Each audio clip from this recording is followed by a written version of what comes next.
അത് പ്രഥമ റിപ്പോർട്ടുകൾ ഞങ്ങൾ ശേഖരിച്ചിട്ടുണ്ട്. അതനുസരിച്ച് ഗുരുതരമായ ക്രമക്കേട് ആ കാര്യത്തിലുണ്ട്. ഒന്നൊരു GST വെട്ടിപ്പ് നടന്നിട്ടുണ്ട്. 2, ആ വെട്ടിപ്പ് നടത്തിയത് കഴിഞ്ഞ ഗവൺമെന്റിന്റെ കാലത്ത് തന്നെ കണ്ടുപിടിച്ച് നോട്ടീസ് കൊടുത്തിട്ടുണ്ട്. പക്ഷേ പിന്നീട് അതിൻ്റെ അകത്ത് അത് മരവിപ്പിക്കപ്പെട്ട പോലെ അന്വേഷണം മരവിക്കപ്പെട്ടതുപോലെയുള്ള ഒരു സ്ഥിതി പിന്നീടുള്ള 7 മാസം ഉണ്ടായിട്ടുണ്ട്. അതടക്കമുള്ള കാര്യങ്ങൾ പരിശോധിച്ചുകൊണ്ട് സർക്കാരിന് നഷ്ടപ്പെട്ട തുക ഈടാക്കുന്നതിന് വേണ്ടിയിട്ടുള്ള നടപടികൾ സ്വീകരിക്കും. അതിൻ്റെ ഉണ്ടായിരിക്കുന്ന അനാസ്ഥയെക്കുറിച്ചുള്ള അന്വേഷണം നടത്തും. അത് ധനകാര്യ വകുപ്പ് നടത്തും.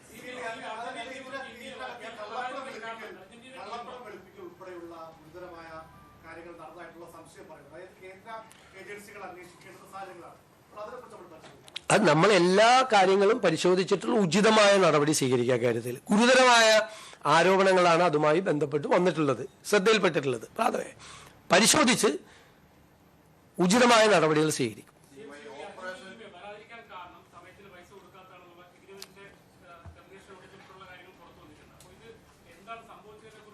അന്വേഷണ പരിധിയിലെല്ലാം പെടുമല്ലോ. അന്വേഷണം നടത്തുമ്പോൾ എല്ലാം പെടുമല്ലോ, എല്ലാം പെടും. എന്താ, എത്ര രൂപ അവിടെ കൊടുത്തിട്ടുണ്ട്, അതിൻ്റെ ഫണ്ടിന്റെ സോഴ്സസ് എന്താണ് എന്നൊക്കെ അറിയണമല്ലോ. ഒരുപാട് കാര്യങ്ങൾ അറിയാനുണ്ട്.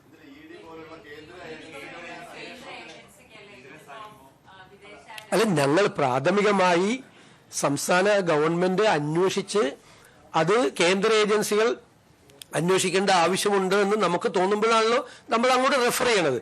പ്രാഥമികമായ പരിശോധനകൾ പൂർത്തിയാക്കിയിട്ടാണ് ഏത് തരത്തിലുള്ള അന്വേഷണം വേണമെന്ന് തീരുമാനിക്കുന്നത്. അത് ഈ പറയുന്നത് പോലെ FCRI ആക്ടിന്റെ വയലേഷനോ അങ്ങനെ എന്തെങ്കിലും സംഭവങ്ങൾ ഉണ്ടെങ്കിൽ അപ്പോൾ ആലോചിക്കും. ഇപ്പോൾ നമ്മൾ ഇത് പരിശോധിച്ചുകൊണ്ടാണ്. അപ്പോൾ ഉചിതമായ ഒരു അന്വേഷണം വേണം എന്നുള്ളൊരു അഭിപ്രായത്തിലേക്കാണ് എത്തുന്നത്. അത് ഏത് തരത്തിലുള്ള അന്വേഷണം വേണമെന്ന് അടുത്ത ദിവസങ്ങൾ പ്രഖ്യാപിക്കും.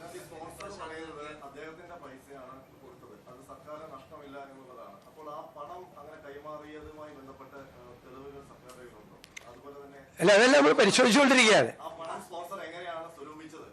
അല്ല, താങ്കൾ ഈ പറയുന്ന കാര്യങ്ങളെല്ലാം സർക്കാരിന്റെ അന്വേഷണ പരിധിയിലാണ്. നമ്മൾ അന്വേഷണത്തിന് നമ്മൾ ഏതെല്ലാം കാര്യങ്ങൾ അന്വേഷിക്കണമെന്ന് അന്വേഷണ ഏജൻസിയെ ഏൽപ്പിക്കുമ്പോൾ കൊടുക്കേണ്ട ടേംസ് ഓഫ് റെഫറൻസ് ആണ് അങ്ങ് ഇവിടെ സൂചിപ്പിച്ച കാര്യങ്ങളെല്ലാം വരും അതിൻ്റെ അകത്ത്. അതെല്ലാം വരുമല്ലോ, സ്വാഭാവികമായിട്ട് വരുമല്ലോ, എല്ലാം വരും. സ്റ്റേറ്റ് ഗവൺമെന്റിന്റെ റോൾ എന്തായിരുന്നു, സ്റ്റേറ്റ് ഗവൺമെന്റിന് എന്ത് റോളായിരുന്നു ഇക്കാര്യത്തിൽ ഉണ്ടായിരുന്നത്, സ്റ്റേറ്റ് ഗവൺമെന്റ് സ്റ്റേറ്റിന്റെ താല്പര്യങ്ങളിലൂടെ പ്രൊട്ടക്ട് ചെയ്തോ, ഈ പറയുന്ന ഏജൻസി ഈ കാര്യത്തിൽ ഏതെങ്കിലും തരത്തിലൊരു മുതലെടുപ്പ് നടത്തിയോ തുടങ്ങിയുള്ള കാര്യങ്ങളെല്ലാം അന്വേഷണ പരിധിയിൽ വരും, അന്വേഷണ കാര്യങ്ങൾ വരും.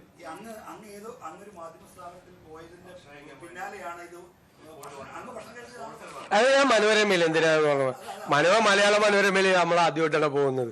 അതിനു മുമ്പ് ഞാൻ മാതൃഭൂമി പോയിട്ടുണ്ടായിരുന്നു. ഇത് മനോരമയിലും മാത്രമല്ലല്ലോ വാർത്ത വന്ന, എല്ലാ പത്രത്തിലും വന്നു.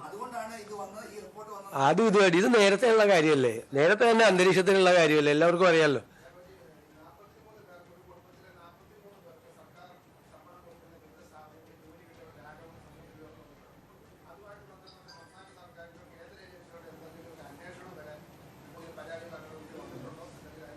അല്ല, ഞാൻ ആ പരാതി ശ്രദ്ധയിൽപ്പെട്ട് അത് തീർച്ചയായിട്ടും അന്വേഷിക്കപ്പെടേണ്ട കാര്യമാണെങ്കിൽ അന്വേഷിക്കപ്പെടും, സംശയമില്ല. അല്ല, എൻ്റെ മുമ്പിലൊന്നും പരാതി വന്നില്ല, പത്രത്തിലെ വന്നില്ല. അത് നമ്മുടെ ജോലിയല്ലല്ലോ. നമ്മുടെ പരിധിയിൽ വരുന്ന കാര്യമാണെങ്കിൽ മാത്രമേ ഉള്ളൂ. നമ്മുടെ പരിധിയിൽ വരുന്ന കാര്യമാണെങ്കിൽ മാത്രമല്ലേ നമ്മൾ അന്വേഷിക്കും. ഞാനിങ്ങനെ പത്രവാർത്ത കണ്ട മാത്രമല്ല, എൻ്റെ മുമ്പിൽ പരാതിയൊന്നും വന്നിട്ടില്ല.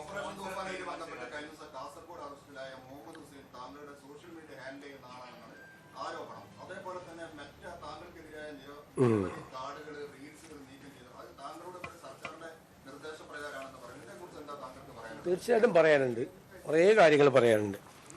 ഒന്ന്, ഈ അറസ്റ്റ് ചെയ്യപ്പെട്ട 2 പേരെ എനിക്ക് നേരിട്ട് അറിയാം. മുഹമ്മദ് ഹുസൈനെ, അബ്ദുൽ സലാമിനെ എനിക്ക് നേരിട്ട് അറിയാം.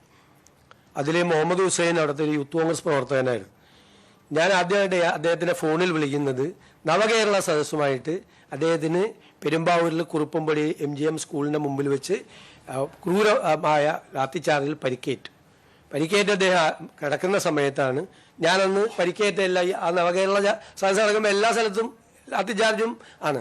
അപ്പോൾ ഇദ്ദേഹത്തെ ഫോണിൽ വിളിച്ചു. അങ്ങനെയാണ് ആദ്യമായിട്ട് ഫോണിൽ വിളിക്കുന്നത്. ഫോണിൽ വിളിച്ച് ആശ്വസിപ്പിച്ചു, എല്ലാവരും ആശ്വസിപ്പിക്കുമല്ലോ. ഫോണിൽ വിളിച്ച് തല്ലുകൊണ്ട ആളുകളൊക്കെ. ഇയാൾക്ക് നല്ല പരിക്കേറ്റിരുന്നു, ആശ്വസിപ്പിച്ചു. അപ്പം ഞാൻ ആശ്വസിപ്പിച്ച കൂട്ടത്തിൽ എപ്പോഴെങ്കിലും ഞാനൊന്ന് വീട്ടിൽ വരാം എന്ന് പറഞ്ഞു. സാധാരണ പറയാറുണ്ട്, പറ്റാവുന്ന സ്ഥലത്ത് പോവാറുണ്ട്. അത് കഴിഞ്ഞിട്ട് കുറേ നാളുകൾക്ക് ശേഷം ഇയാൾക്ക് തിരുമലെല്ലാം കഴിഞ്ഞ് ചികിത്സ കഴിഞ്ഞ് വീട്ടിലിരിക്കുകയാണെന്ന് പറഞ്ഞു. ഞാൻ ഇതേയുള്ള ആ വെങ്ങോല പഞ്ചായത്തിലൊരു പരിപാടിക്ക് പോയി കഴിഞ്ഞപ്പോൾ MLA-യോടും അവിടുത്തെ പാർട്ടി ഭാരവാഹികളോടും ഒപ്പം അവരെല്ലാം കൂടി പറഞ്ഞു ഒന്ന് പോകണം, സാറ് വാക്ക് കൊടുത്തിട്ടുള്ളതാണെന്ന് പറഞ്ഞ് ആ വീട്ടിൽ പോയി ഇദ്ദേഹത്തെ കണ്ടതിന് ഫോട്ടോസൊക്കെ ഉണ്ട്. അതിനുശേഷം ഇയാൾ എന്നെ 3 4 പ്രാവശ്യം പല സ്ഥലത്ത് വെച്ച് കാണാൻ വന്നിട്ടുണ്ട്. അപ്പോഴെല്ലാം നമ്മളൊരു പോലീസ് മർദ്ദനത്തിൽ പരിക്കേറ്റ ഒരാളെന്നുള്ള നിലയിലുള്ള ഒരു ഒരു ഒരു താല്പര്യം കാണിച്ചിട്ടുണ്ട് അയാളോട്. അങ്ങനെയല്ലേ, അടികൊണ്ട് വന്ന പിള്ളേർ വരുമ്പോൾ നമ്മളൊന്ന് ചേർത്ത് നിർത്തും, തീർച്ചയായിട്ടും അത് നിർത്തിയിട്ടുണ്ട്. അപ്പോൾ ഒന്നും അവിടുത്തെ പാർട്ടിക്കാർക്കോ പബ്ലിക്കിനോ ഇതൊന്നും അറിയില്ലല്ലോ ഇദ്ദേഹത്തിന് ഇങ്ങനത്തെ ഒരു സംഭവം ഉണ്ടെന്ന്. ഇപ്പോൾ അറസ്റ്റ് ചെയ്യപ്പെട്ടപ്പോഴാണ് നമ്മൾ അറിയുന്നത്, അല്ലാതെ ആർക്കും അതറിയില്ല. അത് എൻ്റെ സോഷ്യൽ മീഡിയ ടീമിലൊന്നുമില്ല. എനിക്ക് പ്രതിപക്ഷ നേതാവായിരിക്കുമ്പോഴും സോഷ്യൽ മീഡിയ ടീമില്ല, ഇപ്പോഴും സോഷ്യൽ മീഡിയ ടീമില്ല. ഞാനൊരു കോർഡിനേറ്ററെ ഒന്നും ഒരു സ്ഥലത്തും വെച്ചിട്ടില്ല. അതൊക്കെ ഓരോരുത്തർ ഓരോ ഇതിൻ്റെ അംഗമായിട്ട് ചേരുന്നതിന് ഇപ്പം നമുക്ക് എന്ത് ചെയ്യാൻ പറ്റും.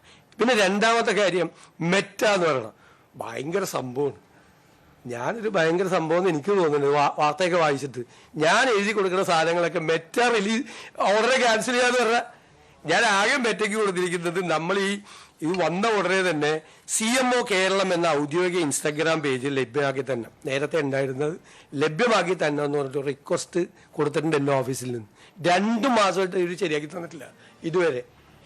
ഞാൻ പറഞ്ഞിട്ടാണ് എൻ്റെ സാധനം മുഴുവൻ മെറ്റ റിലീസ് ചെയ്യണം പറഞ്ഞത്. നിങ്ങളൊക്കെ അതിങ്ങനെ വാർത്ത കൊടുക്കുക എന്നാണ്, നിങ്ങളൊന്ന് ആലോചിച്ചു. ഞാൻ പറഞ്ഞു കഴിഞ്ഞാൽ മെറ്റ റിലീസ് എൻ്റെ പോയിട്ടുണ്ട് 3 എണ്ണം, ഇത് ഒരുപാടെണ്ണം പോയിട്ടുണ്ട്. അതായത് ഈ ദൃശ്യമാധ്യമങ്ങളുടെ ഓൺലൈൻ ആളുകൾ വെച്ച കാര്യം.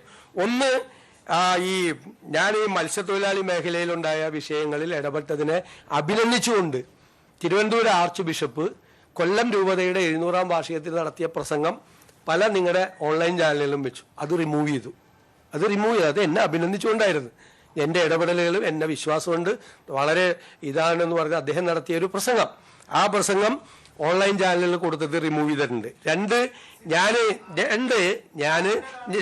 ഞാൻ ഷിബു ബേബി ജോണും ഞാനും തമ്മിൽ ഒരുമിച്ച് ഗൗതം കൃഷ്ണയുടെ വീട്ടിൽ പോയത്, അത് ചില ചാനലിൽ കൊടുത്തത് അത് റിമൂവ് ചെയ്തിട്ടുണ്ട്.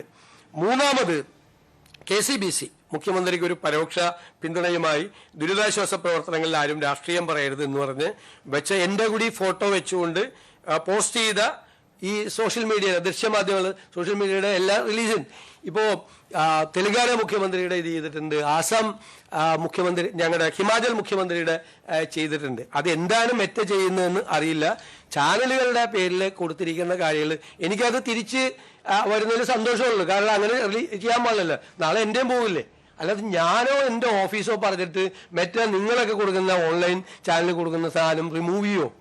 ആ സ്വാധീനം എനിക്ക് മെറ്റയിലുണ്ടോ? ഞാൻ പറഞ്ഞാൽ അങ്ങനെ ചെയ്യോ? മെറ്റ ചെയ്യോ? ചെയ്താൽ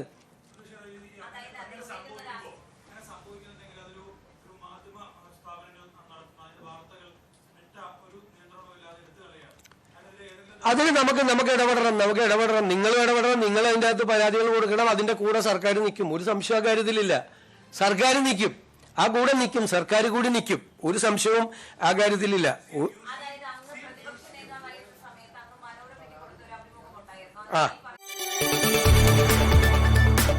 കൂടുതൽ വാർത്തകൾക്ക് News 18 Keralam YouTube channel subscribe ചെയ്യുക.